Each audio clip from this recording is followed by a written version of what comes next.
Гордостта не ти дава да се покайваш. Гурур insana verme tövbe etsin. Aa şimdi ben bir gideyim. Gitme diyor, ben ne yaptım? Гордостта е оръжие на дявола. Затова тази вечер аз те приветствам. Отмъкни гордостта и се облечи със смирението тази. Облечи се със страха от Бога. Внимавай в живота си. Korkuyla giy.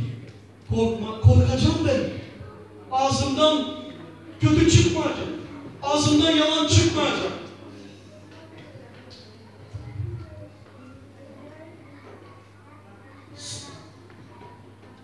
Sofoni 1.14.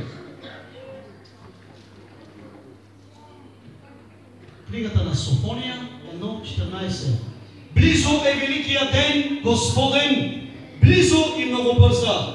Гласът на деня Господен, там ще извика горчиво силни. Rabbin günü çok tezdir. Büyük evin kalacak, altınların yanacak, her bir şey burada kalacak. Ще изгори всичко. И къща, когато Исус ще дойде. Парите в твоето конто и банката ще изгори. Шпарка са, ще изчезне. Когато Исус ще дойде и казва, няма да остави ни корен, ни клонче.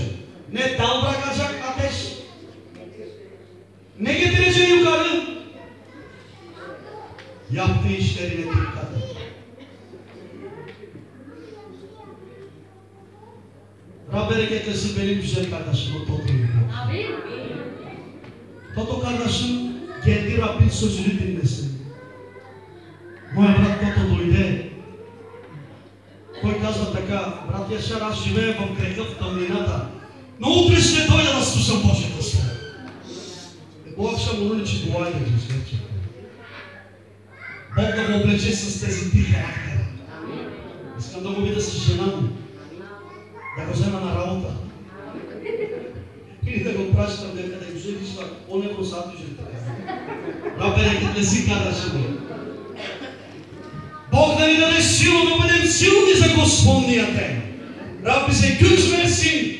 Bugün de güçlü olalım, alçak gönüllü olalım ve hayatımızı değiştirelim. Rab hepinizi bereketlesin.